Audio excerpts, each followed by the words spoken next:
on a desert island. You can only bring one style of wine to bring. What is it? I mean, it's going to be really, really simple. It's probably the easiest question. It would probably be champagne. The only issue with champagne would be that you cannot really kind of extend it on the island. Like, once you open it, you have to finish the bottle. Otherwise, the bubbles would just fade. But I mean, for me, whenever I have, slightly not as good mood, or there's something to celebrate, or, with your friends, champagne is just always, always a perfect beverage for me, I think. Well, it's funny. I don't know if you're the same, but working in wine, I don't actually drink that much at home these days. But if there's one wine that I would open and drink every single day, it's champagne. There's no question. Yeah, for me the same. So, are you a Grand Mark girl? Or are you all in with the growers and all that trendy stuff these days? And why? Well, both actually, and I will be really honest here. I think that currently there's this huge trend to kind of move away from these Grand Marks and kind of maybe even, sometimes talk not particularly good about them. They allow a bit higher dosage and maybe more kind of, let's say, commercial style.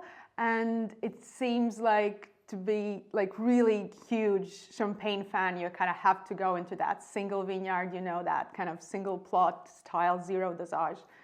But I like both styles, and I think with Grand Marks, it's just always so consistent and they will never let you down. The quality is really high. And then when you want something more interesting or intense or, more exciting as well, you can just go for the growers. So I like both styles a lot. And I think at some point there may be also kind of mixing a little bit, some of those smaller champagne houses are starting to buy grapes because the request for their champagnes has been so high. So they're actually kind of are not growers They're anymore working completely. they're like negotiants. Like some of these growers are like negotiants Yeah. too, right? Yeah, exactly. And then there are those like big estates that are trying to make like these small plot, single vineyard champagnes as well, zero dosage and everything. So the styles also kind of merge together. My hot take is always a lot of the times when it comes to base cuvées, entry level cuvées, I would rather have Grand Mark than grower. A lot of growers Oh, sometimes when I taste them, they taste almost like French Accord or some kind of simple sparkling. And I understand like the Grand Mark they have, decades, even hundreds of years of all these yes. old reserves, so you can blend and have complexity. And with the price of growers now, it's not really a bargain anymore. It's literally about the same price. Yeah, absolutely agree. Absolutely agree with you. Yeah. So I'm gonna ask about the MW program. How far along are you in the MW program now at the moment? So so I am second year stage 2. Okay. To be honest, that's kind of a sad moment for me because I'm studying and I'm putting it all in. And it's 2 months until the exams. And I guess you will never feel ready, but I don't feel ready. And I am a bit kind of afraid of the exam at the current moment. But I'm trying to put all my energy in. And it is super exciting journey. I want to finish. That is my biggest aim currently. But maybe I am kind of on the kind of moment of feeling a bit down, or maybe I don't know. Maybe it's just been too much because it's been also a really intense schedule over the last It's month. totally understandable. I know from my friends that have done it a lot. I've had a lot of friends drop out, even after been in the program for a lot longer than you. What are the most Yeah, challenging things about it? I don't want to say the pressure. It's I guess it depends of each and every person, but for me it is this really academic way that I was never aware of, or I never studied like in an essay writing way. So for me, not only I have to study about wine, but I also have to study or kind of learn from scratch how to communicate, in an essay way, and also how to maybe make it more clear and kind of take away all the emotions, because when I talk about wine, I usually talk a lot about the emotion that wine also adds to you and gives to you, and like we have to be really strict and really, kind of scientific about it. And maybe like the way I communicate, it has to be drier from my style, from my point of view. So I'm trying to do that. I don't even know. What do you want it to do for you? I'm very curious when I ask people, because it's not like a college degree. Some employees, they require a college degree. It's not a track where you finish an MW and you're automatically going to this job or this job or this job. People want it for different reasons. What do you want to get out of it? I think I just kind of want to prove myself. I mean, I've been competing in wine competitions for the longest time. And I think one of the first times when I actually got into the finals and you had to go on stage and kind of, make fool of yourself, I ran to the bar and had like 2 shots of grappa because I was just so stressed and my teeth were clicking, But then I kind of competed and it was fine. And then I won the Latvian Sommelier Championship. But I realized that I feel so stressed on the stage that I cannot present myself the way I feel about myself, or my knowledge, because literally I would forget the grapes of cava on the stage. Like you would know them every day by, and all of a sudden, because of that huge stress or that pressure, you just don't remember simple things. So I thought, how else I can prove myself? And then there was this, it was either Court Master of Sommelier or Institute of Masters of Wine. And since I also did not want to work on the floor anymore, and I've always been into science and kind of academia, so I decided to go into Institute of Masters of Wine and kind of pursue the Masters of Wine. Now, at this moment, I'm not sure will I finish or not, but I definitely enjoyed the journey so much. It actually has been one of the greatest decisions in my life, despite all the kind of amount of money I have spent, amount of time I have invested. I know that even if I do not finish, because it's just so difficult, I will still remember this time with a lot of joy. I was just with a friend who's she's an author of Bulgarian wine books. She lives in Bulgaria. She just stopped. I think she's been in the program 4 or 5 years, and she said exactly that. I don't regret anything. I met wonderful people. It was an amazing experience. Yes. I appreciate your honesty, how you brought that up. I'm a chiropractor in America. It's 4 years on top of 4 years university, so it's a doctorate. A lot of my friends that are MDs or lawyers, or even in my program, even me to some extent, a lot of times it was just that personal challenge and just to quote unquote prove yourself to whoever, be it your parents, society, whatever, or yourself.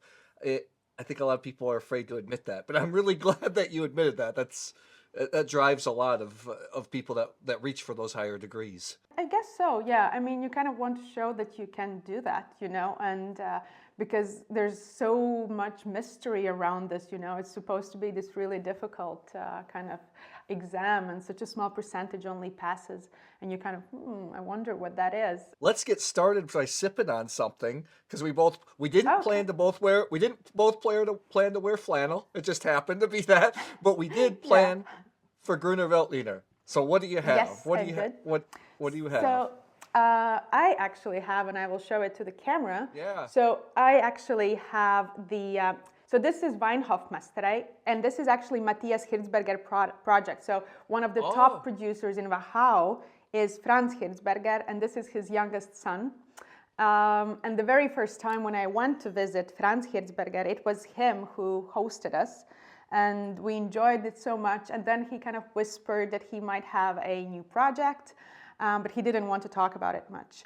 And then a few years later, when we visited the area again, we visited this estate, their wines tasted, and we really enjoyed them. So now whenever we are in Wachau, we always try to visit them and bring a few bottles back. So I'm having the Gruner Veltliner Smaragd level from single vineyard Kollmutz. I am actually having, so I'll put it on my camera first. I'm actually having the Schloss Gobelsburg Ried Renner, Gruner Veltliner from Kamto, 2021. I'll show you real quick. You know this producer, of course, already. I thought that you would actually pick for your desert island wine Gruner Veltliner, because it's a little bit thirst quenching. That's what I thought that you would pick, actually. Well, that would probably be one of my second or third choices for sure. But I mean, champagne always. Well, let's talk about because I actually just did a. I thought about you last week when I released. I did a video blind tasting of Gruner Veltliner. That was my main. That was my Sunday video of of the entry level versus the top. We both here have top cuvées. I mean, I don't know in Austria how much. And this Ried Renner in the U.S. is $57, so it's not cheap. I don't know what that is in what is it in Europe? It must be at least 25, 30 euros, right? I think it would be, no, I mean, Austria has become really expensive lately, especially Wachau. So I think it would be around 40. Yeah, 40 euros for sure. So we're talking about serious wines.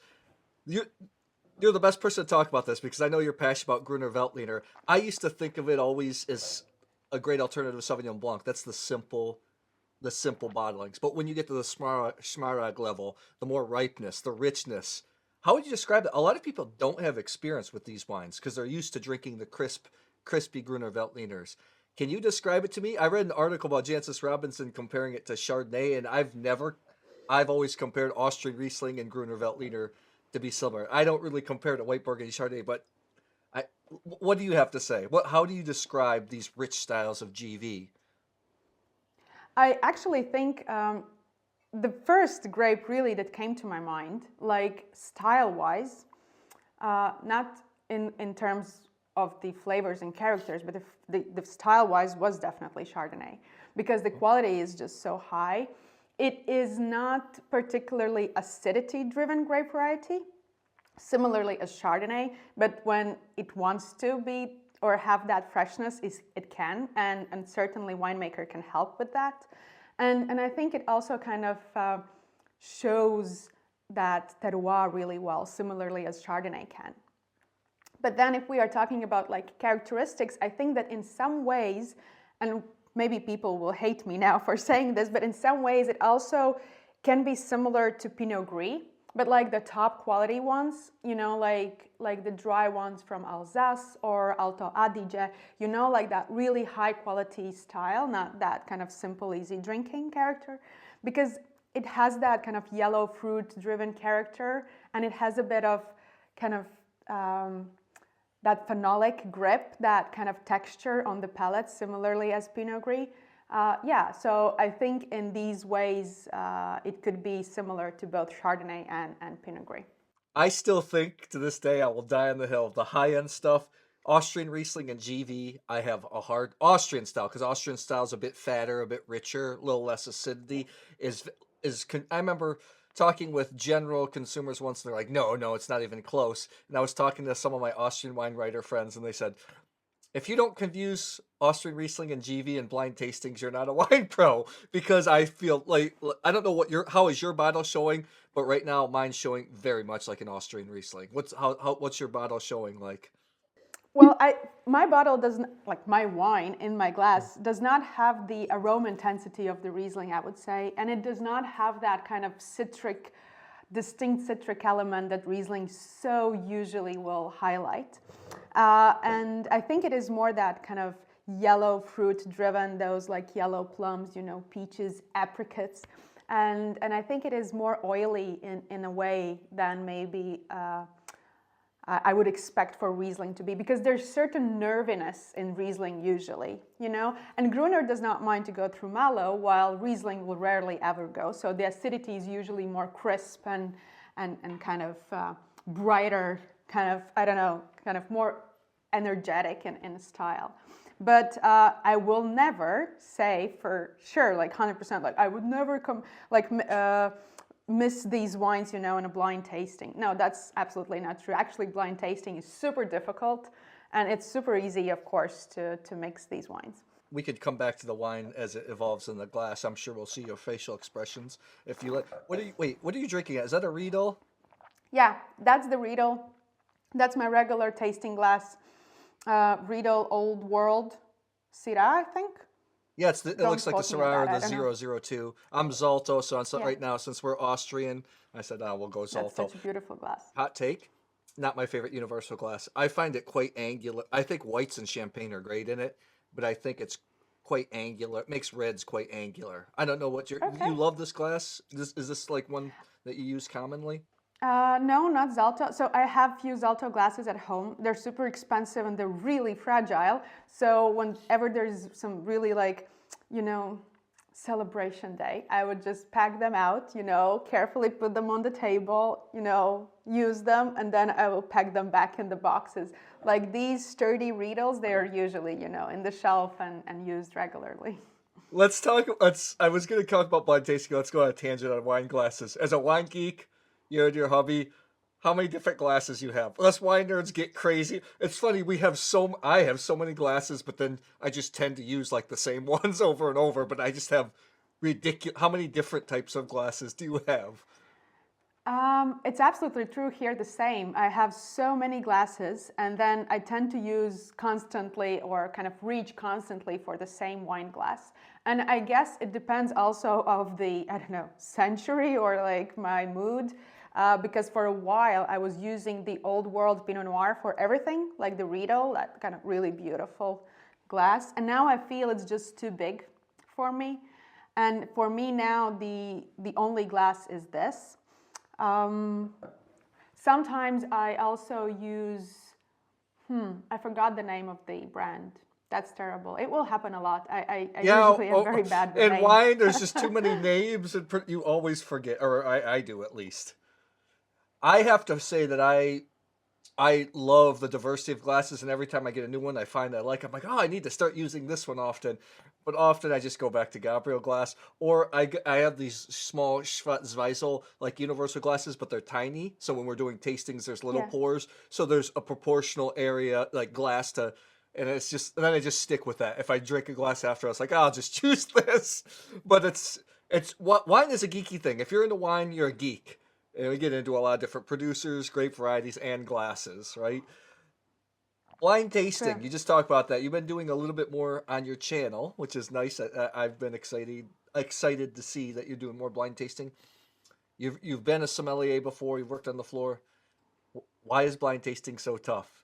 I mean, I don't think it has always been that tough, but now we are in the world where maybe new world is trying to replicate whatever, the Europe is making and vice versa. The Europeans want to replicate, that Marlborough Sauvignon Blanc, that kind of brightness and freshness of fruit, that kind of opulence maybe California offers. So, and then there are these kind of grape varieties that travel internationally, and you get them in Chile, in Argentina, in California, in Burgundy. And I guess, and then are these winemakers who travel around as well, and then they imprint, this style of the wine. So, and then there's yourself, who is maybe in a better or worse mood, slept well or did not, maybe a little hangover, and you might not pick up all the subtle nuances, or maybe you mixed, something or misinterpreted something in the glass. So it is really, really difficult. But the reason why I do it so often on the channel currently is because I'm actually also training for my exam, and that makes a lot of sense, because then I kind of cover during the video what I should have done for my studies. I'm glad you brought up that point. So do you feel like blind tasting is just a parlor trick, or it is useful, especially for, like, let's say consumers? I think for professionals it's a little bit different, but for consumers, do you think it's just a parlor trick, or it's actually useful? If we are talking about naming grape variety or origin, for me it is basically just a party trick, because at the end of the day, who cares? I'm sorry, but like, who cares It's if this true. is, but then what is really important is how this wine acts, or how it is quality-wise. This is what actually matters the most. Does it make sense that this wine that I tasted costs 50 or 100 or 10 euros? For me, that is kind of important. And I get a lot of comments in my under my videos that, like, why would you care about the price? It's the quality that matters. Yes, but price is really important, because it's not an art to make a great wine when it costs 100 euros. You invest in the best technology, you invest in the most expensive, barrels, you pay the highest professionals. So it is not kind of really difficult to make fabulous, beautiful wine and then sell it for 100 euros. It is really difficult, however, to make beautiful wine at 10, 15, 20 euros or dollars. So this is why for me, price is really important. And when you taste wine and it smells and tastes like $50 wine, but it actually costs you 18, that's great. And for me, in my view, it deserves extra point. Look, we're in the business. We're geeks, so we will splurge time to time. We do get the chance to taste these aspirational wines. But at the end of the day, when you're tasting them, there are subtle differences because great wine is great wine, and at the end of the day, I find a lot more pleasure in finding that wine that's going to give me emotion and offer the best bang for the buck, right? You're probably feeling the same way. Of course. Yeah, definitely. I've kind of watched your ascension. I was keeping my eye on all the YouTube channels because this is what I focus on. So obviously you popped onto my radar, and I've followed your ascension over the last couple of years. How's that journey been? Have you still enjoyed the process, or does it get, just being a creator, it's lonely? You have your husband at least, but it can get monotonous. It can be challenging. Actually, I enjoy it a lot. It is so much fun, and there, of course, have been ups and downs for me. But I mean, no, it is fun. I just recently, actually, I think a few months ago, I thought about it. To look and think for topics, you kind of start to go roads less traveled. You know, you choose grapes or wines that you would never choose, you never would buy and invest, and you're just like, okay, this would maybe be interesting, or this might be a clickbaitier video, so let's kind of invest in this super expensive wine. And then, you know, you kind of sit afterwards with that wine and enjoy it, and you think to yourself, I would have never bought it if it wasn't for no sediment, you know. So I do enjoy it. So the journey that no sediment have kind of taken me to, I love it a lot. Sometimes it gets frustrated because I feel like I am working 3 full works. I have my day job, I have my school, and I have no sediment, and it takes a lot of time, and sometimes I feel like I need to rest or maybe take time off. But yeah, at the end of the day, it is a lot of fun and I enjoy it. I have to say, you two have been doing great with topics, and I'll say the frustrating thing for me, following you and some other creator friends, is since I do work part-time in a wine shop to have this, but this YouTube is like my main stick. So I'm actually ahead on content. I've got a lot of content shot and produced, and a lot of stuff in the works, dozens, and sometimes it's frustrating when I see you guys come out with a video that I've either shot or it's on my list, the same theme, and I was like, gosh, they published it before I did, because you just released about like tasting the wines from all the different critics. I've had that prepared, but I've been waiting on just one single wine sample for months. So I haven't been able to shoot it. And then it came out, and I was like, oh, no, it's fine. It's just that's just a little silly thing. But what I'm trying to say is that... I understand, because I've also been there. Yeah. I'm also like, too, he published video that I had in my mind. What wine regions and wines are you actually excited about right now that people should pay attention to? I see that I've never tasted with you in person, but I could just tell by your theme and stuff, we have similar palates. I think both you and Robert's, your cameraman, have similar taste. What regions are you getting really excited about? Well, for me, currently, it is Loire Valley. I mean, it's just like, I've fallen in love with Chenin. I think for the longest time, I just was like, oh, that's Chenin, that high acid. And like, sometimes it's sweet and sometimes, you know, but now I just find it so charming. I think it's just such a beautiful grape variety. And you get these like ultra high quality, great wines that can age for decades just for like 35 euros, you know, like, wow. Of course, they're not your collection wines or like investment wines. They can be in a collection, but they might not appreciate in value. But just absolutely amazing wines. Then Muscadet. It's just lower in alcohol, you know, barely creeps over 12%. Just such freshness and liveliness. And maybe it's not like the most aromatic wine, but it packs so much flavors in one sip. And I somehow have fallen back in love with Sauvignon Blanc. There was a while when, you start your wine journey, you fall in love with Sauvignon, it's like, "Man, that's the best grape." And then all of a sudden that kind of intensity of aromas like are not interesting for you anymore. And now I feel like I like it a lot lately. I choose it a lot lately. So funny how aligned our palates are right here.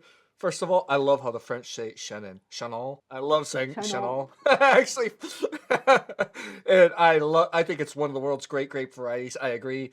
Some of the barrel fermented stuff coming out of Samour, all these little appellations, they're nothing, and they're just excellent wines. I love sweet Vouvray. I love demi-sec Vouvray. I love Sauvignon. Like you, Muscadet, when it's aged. Last time I was there, we opened Magnum from the 60s, and it tasted like Grand Cru Chablis. It was just phenomenal. And Sauvignon Blanc, me as well. I was never super in love with it, but it's always dependable.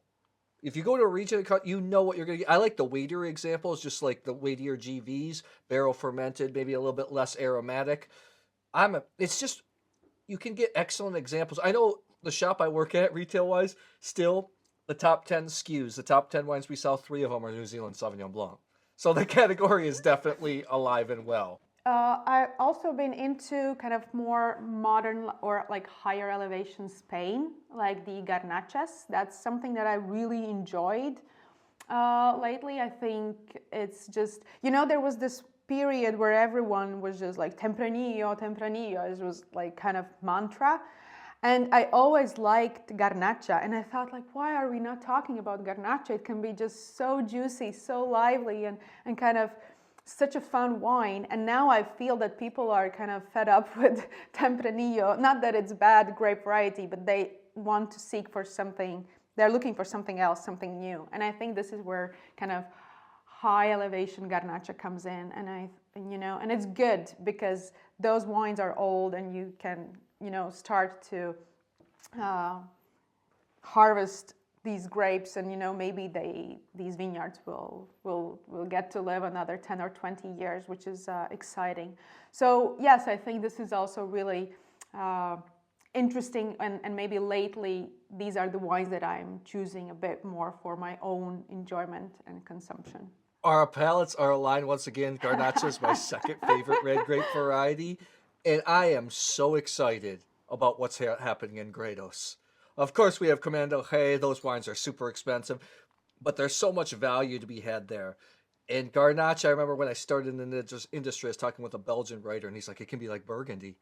And it's totally true. It doesn't have the Yeah. acid that Pinot Noir has maybe a little more tannin. Although, of course, be a big time Cote de Nuit can be pretty tannic.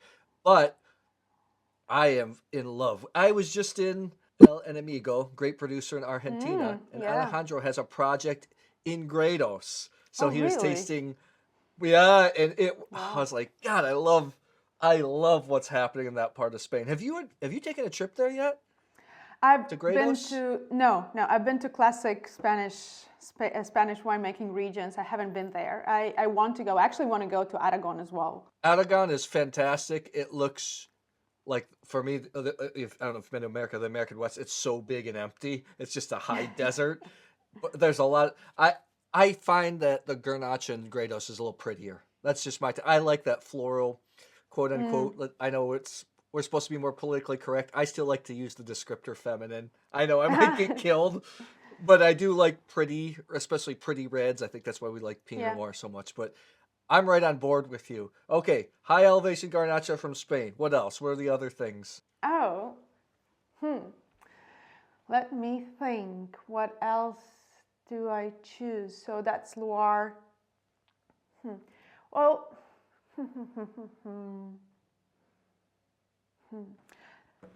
I'm just thinking maybe. Well, maybe Albarino lately is something that I choose more often, like from Rias Baixas. Spain or but that's, Portugal? Spain again. And also Portugal. I think they also make some good wines in not good, but like great wines in Vinho Verde. Not necessarily like those simple blends, but yeah, more like single grape, single varietal wines. And then that actually I've also been really in love lately with like kind of classic New Zealand like Chardonnay, Sauvignon Blanc, but like maybe a bit premium styles, not those entry levels. I just think Yeah, these, more subdued. yeah, I think they make amazingly high quality wines. And I don't know, is it because of that kind of stigma of Marlborough, New Zealand, Sauvignon Blanc, that kind of fresh, zesty, maybe slightly off dry style? Not everyone is super excited, but like behind those wines, you have this beauty, you know, perfection almost, brightness of fruit. They're amazing. That's something that I also been kind of reaching out constantly. Also, gimlet gravels, like Syrah from there is Oh, just amazing, amazing. and again, our palates are pretty. I think that New Zealand's the marketing. New Zealand's the icon for export because they had the highest average price per bottle exported in the world, or they did for a long time. That might have changed a little bit because they don't produce a ton of wine. They produce the highest quality, and I agree. Yeah. Like stuff I saw on your channel, we had Cumia River before, Cumia River, some of the Chardonnays. I am a big fan of Martinborough. I think it's very Burgundian style Pinot Noir. I like it a lot more than Central Otago. One of my great I got to get back there when I traveled around the world the first time. I liked wine. I wasn't working in wine professionally. I drove 7 weeks through both islands in New Zealand, picking up Wow. hitchhikers. I visited a Now few I'm wineries, jealous. and I'd like to go back and do that now that I'm in wine. I'm trying. I want to. We need. You know what we need to do? We need to get a Wine Australia or Wine New Zealand to sponsor like a camper van. And we drive around, visit the That would be wineries, and taste. perfect. I'm in. Where do I sign? That's one of my. That's one of my dreams. Let's do one more. I'm gonna make you think. Another one. Another region that you find you're getting excited about recently. Rhone. Somehow I'm going back to France, and that's something that I've noticed a lot lately. I didn't, I didn't mention Italy, even though I would think about Sicily as well, like Etna. But lately I've been enjoying a lot Rhone wines, and both, red and whites. It's not only reds; it's also whites. I think they make amazing wines. And somehow silently they've been creeping up in prices, and they're really expensive. I guess it's just because such a small winemaking region, with such unique terroirs, and difficult to work with. But yeah, I think beautiful wines, and I think Syrah in general is really underrated grape variety. We kind of know it's fun and it's good and it's high quality, but when you talk about wines for collecting, wines for investment, wines for everyday enjoyment, you rarely, you sometimes here and there mention Syrah. Well, first of all, I'll be in Chateauneuf de Pop in a week, so I'm excited at the time of shooting this. Gonna go back and taste the new vintages. Syrah is one of those grapes, one of my favorite grapes. Not the top three, but one of my favorite grapes. But it's a unique grape, and you have to like it. Just 2 days ago for me, I was at Zucardi in Argentina, and the owner, Sebastian, cooked us up a asado grill. We were opening a bunch of wines. We were with some of his importers who brought Chapoutier Les Hermites, Saint Joseph, with age. And then so Sebastian opened up a Zucardi, a Malbec, a single vineyard of the same vintage, and we compared. And Zucardi's wine was so young, which was I was really impressive. But my fine wine career didn't start in France. I was always more Italy. But the more and more I get into this, the more and more I visit France, I mean, that St. Joseph was so complex. It was a little bit more aged and developed, but it was the French. There's a reason that everybody has modeled the French. That's Like true, I all fine guess. wine is Yeah. basically modeled after the French. And I just thought to myself, then this is really why Syrah is so great. Yeah, yeah, absolutely agree. And it can just be so seductive and magical, It's really great. Northern Road can be very Burgundian, quote unquote. Yeah. When you get some age on it, you get a lot of those leather notes. It's it's just a pity though with the way the prices go. I don't taste those wines enough. I don't drink them enough. Yeah. I would like to. I've known you for a little bit of time. We haven't spoken recently as often because we're both crazy, but I don't even know about how you got started in wine. I don't know about your origin. I'm really interested. Tell me how Agnes got interested in the wine and then it transferred into no sediment. Yeah. So Yeah, so it actually started. I usually make jokes that I started with wine as soon as it was kind of legal at my age. So when I hit 18, but it was not a cautious decision. So I actually started to work at a wine bar. I started to study in university, and I wanted to make some pocket money, and I started to work at a wine bar just to earn some money. And the manager's best friend was Raymond Thompson's, the best sommelier of the world currently. And somehow he saw that I was maybe more interested in wine than my colleagues. And maybe I asked like more specific questions, and he convinced me to take part in the Latvian Sommelier Championship. And I was like, oh, that's so cool, because I know that Chablis is made from Chardonnay, and that's like so much more than my friends know, in the university or in school. So I said, okay, I will participate. And then like 2 weeks before, he said, I will train you and I will give you some tips. And one of the tips was, if you don't know the answer to the question, in the theoretical test, just move on, answer the questions that you know. So this is me sitting in the kind of room with all these people, working in the wine industry for years. And I received this test, theoretical test, 50 or 100 questions, and I just kind of, okay, here I don't know anything, okay, so the next page. And I just, like in the first 3 minutes, I went through all of these questions, and maybe I answered one. So my knowledge was really like below zero. And after that, I said to myself, okay, this is really interesting, because some of the questions spiked interest, and I thought I have to study to know better. So this is how it started. And I started, and then, I participated years later, and, that I won the competition. And this is how it kind of, started. I went to study the WSET in London and then in Austria. And somehow I wanted to also study the Masters of Wine. So this is how it kind of unraveled. Came about. But where the YouTube channel came out, was it mostly your cameraman, or was it mostly your idea? I know he's equally passionate about YouTube. Yeah, and wine, to be honest. But no, the YouTube channel actually started as a means to help me study.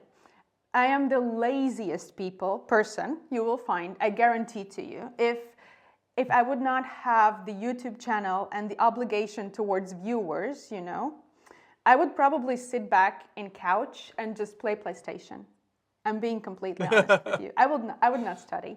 So kind of have this kind of schedule that I have to be kind of really follow. That's really important for me. And I have always been more responsible towards others than maybe towards myself. So we created this YouTube channel as a way for me to study. Because also, when you have to explain something to others, you really have to understand the topic yourself. Otherwise, it's just really difficult. And you will see that my very first videos were kind of geekier.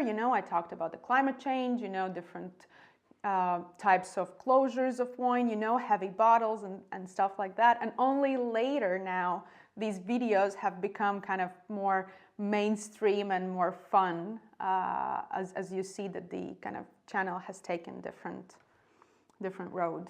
It's opposite. You're coming at from an altruistic point of view. Like you said, you do it because you're really inspired and you have an obligation to viewers. And I've had to learn to come to that, because when I started YouTube a long time ago. Obviously, for a long time, my videos were absolute crap.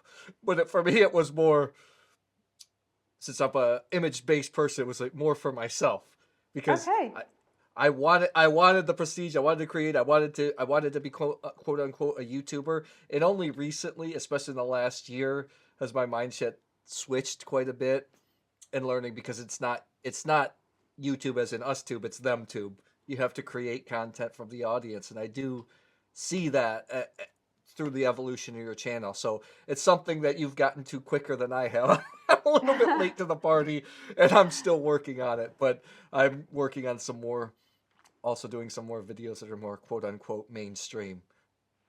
Yeah, I mean, And some of them are like really fun to make. Sometimes I feel that I would like to indulge in this like super geeky topic about, yeast. I don't know, but yeah, usually my husband is one who kind of says, will they really want to watch that?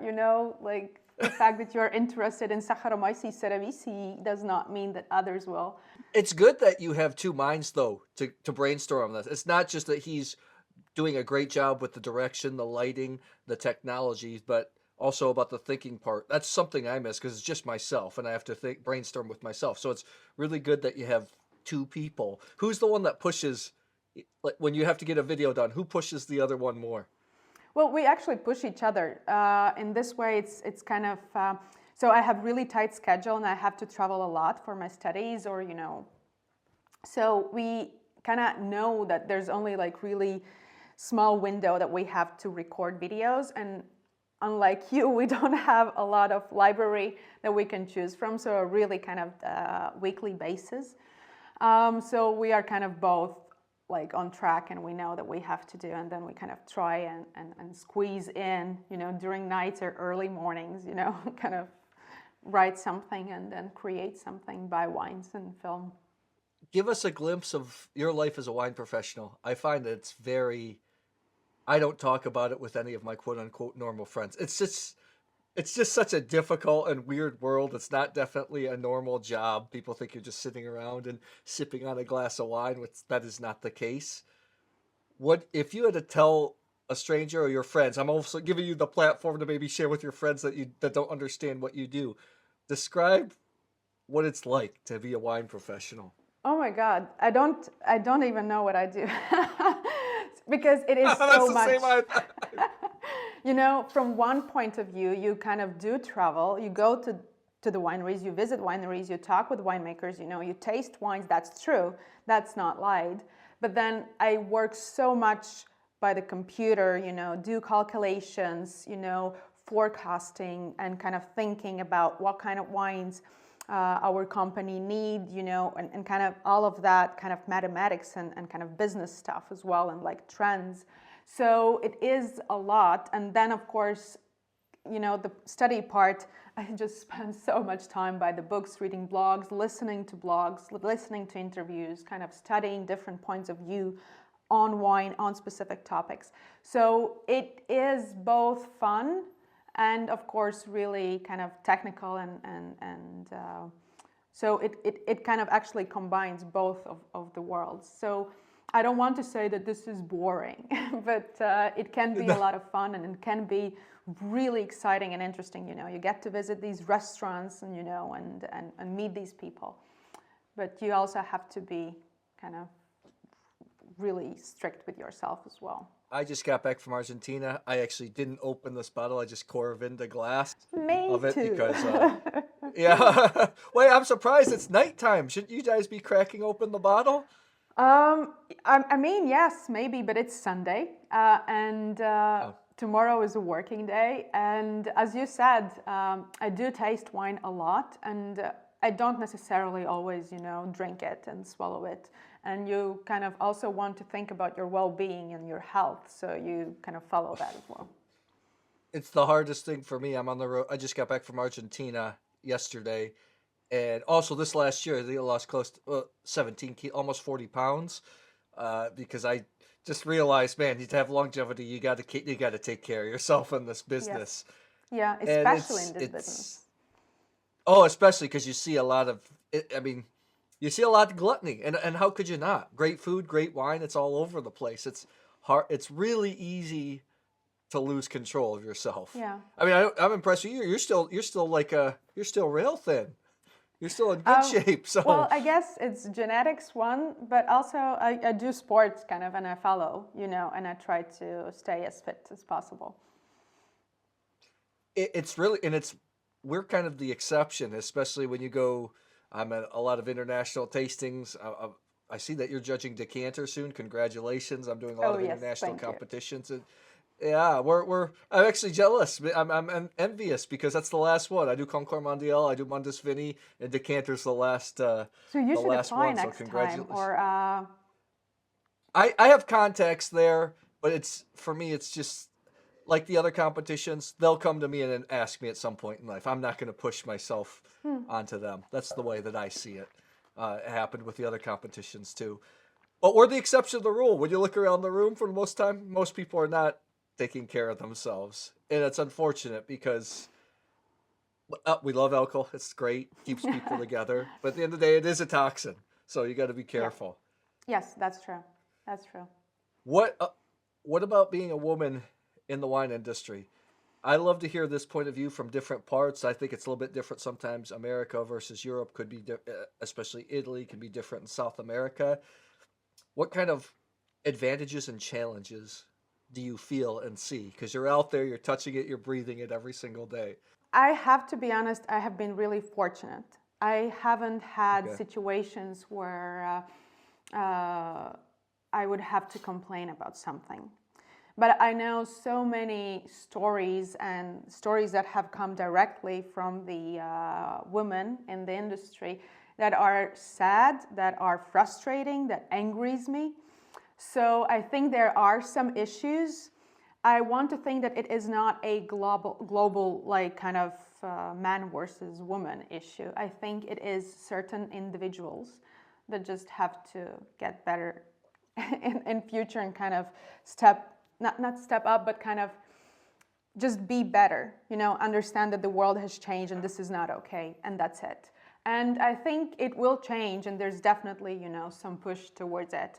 There's one thing that I want to address.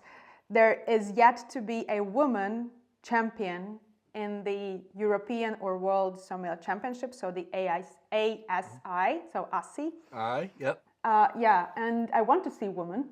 And what there's one thing that kind of saddens me is that there have been few women who have left the industry because, well, at least in their posts or something, I felt like there was some pain or some unresolved issues, and that should be addressed. But I myself have been really fortunate. In my time in the business, I've been now 10 years, and I've seen it change, quite, especially in Europe, I think, more. For instance, the international competition, I do Mundus Vini and Concours Mondial. Like Mundus Vini, this last session, I think there were 49 or 50% women in the jury, which I like, and also there were younger people. Women anthropologically had to choose their mates based on pheromones and scent. And I find, especially with women enologists, they're a little bit more thoughtful in how they taste. So I actually learn quite a bit more when I'm tasting with women Oh, versus men. But that's it's just so interesting. my take. And then obviously I'm a man, so it's nicer to look at a woman than it's another Yeah. guy. So that's nice too. I'm not gonna discount that part of the equation. But I am happy to see it change quite a bit in Europe, Yeah. especially the last 5 years for me. That's true. That's true. And also, one of the reasons why I entered the Institute of Masters of Wine is when you actually look at the graduates, or I will call them graduates, like people who have the title, the MW. I think it's like 51 or 49. Like it's really balanced. So that shows Okay. that they're really kind of open and there's no biases or anything, that. And then it questions you when you look at the different industries or different institutions, and when you don't see the same kind of level, like 50-50, then you think, okay, what's wrong? Why is that happening?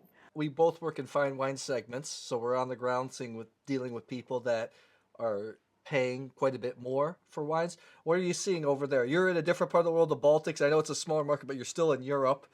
What are you seeing in that market?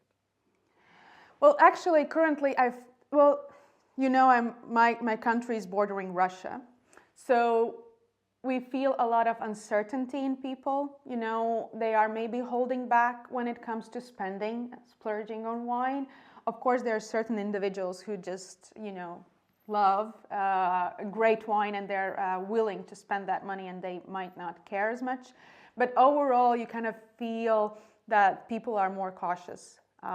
They kind of maybe are going into saving mode or cutting back some expenses. Yeah, this is something that I have noticed. You're really seeing that. It's funny. I work in a small bubble in the U.S. where It's a university town. It's a pretty wealthy town. There, I sell the first growths at my shop, but I'm not moving first growths like a daily basis. But I'll sell a Krug every week, every 2 weeks. People in the 30 to 50 US dollar range filling up carts. It's expensive to a lot of people, but not as expensive as wine can go. So it's an interesting time indeed. Let's go. Let's do something a little more cheerful. You're on this channel. Your platform's growing.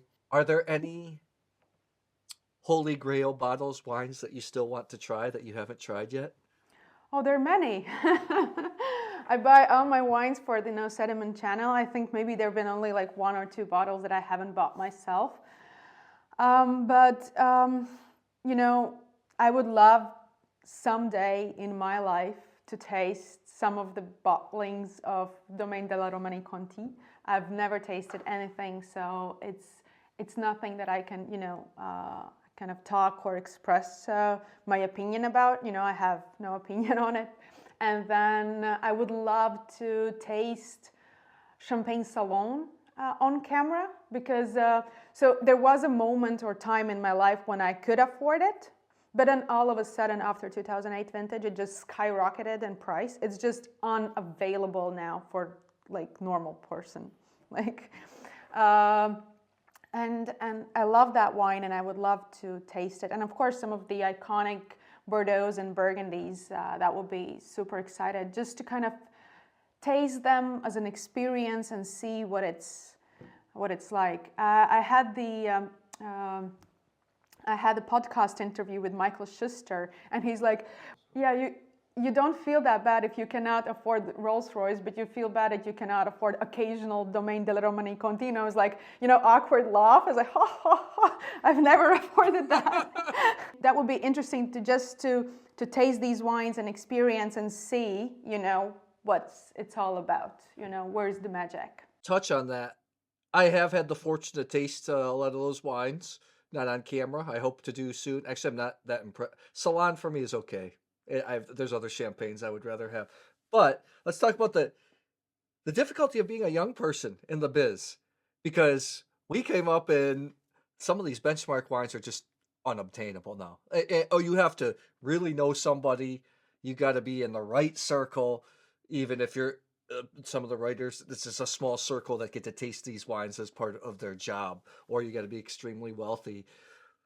What are your thoughts on that? Being a young person in the business and some of these benchmark wines being kind of unobtainable, unapproachable. I don't know. I live in the time, and I think I have different opportunities than maybe, like those elder generation they had. And, I think in general we might have more exciting wine world right now than maybe they had before, because 20, 30 years ago, it was all just Burgundy, Champagne, and Bordeaux, maybe port. And now we have Chile and Argentina, and you have all of that kind of, growing and developing wine scene. So that's fine. Of course, you read Hugh Johnson, book on wine, and in his memories, he talks about like how he bought the first growth Bordeaux, I don't know, for like $60 or something. Yeah. And it was like, okay, well, nice. And it was like set of 5 wines. It was not like one bottle. I was like, okay, that's fun and that's interesting. For me, it sounds more like a legend that you can tell your grandchildren about the simpler life. But I'm happy to be in this moment, and I'm sure I will have at some point opportunity to taste these wines. Like, I think I will. I don't know. I don't see it right now. Maybe in the next years, but I hope I will.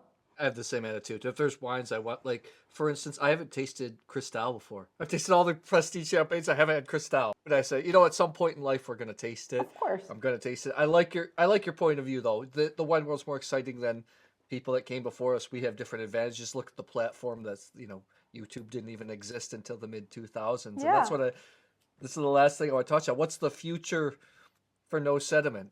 What is there? Any interesting stuff coming? Yeah, it's really difficult to tell right now. I think my main focus currently is my school, my studies. That's something that I really want to get out of the way, and then I can indulge myself into sediment and my other responsibilities. Yes, I think at this very moment, I think that no sediment will stay as it is. I want to bring on more people for the more exciting people for the podcast and under the wine discussions. That's something that I want to do for sure, and maybe if the time allows, maybe not once per month, but a bit more often. But we'll see, because of course we're all limited when it comes to time. You just have only 24 hours in the day. And hopefully we do this in person and live sometime in the future. Yes, because No Sediment does this in person, and I would love to have you on my channel, to actually cling the glasses, and if ever, because you travel a lot, if ever, I will feel, because you post and I will see, if ever I will feel that you are traveling somewhere near to me and I have spare time, I will make sure to send you a message. Maybe we can organize something. Yeah, we'll try to make something work. That would be great. Yeah. Thank you. Thank you.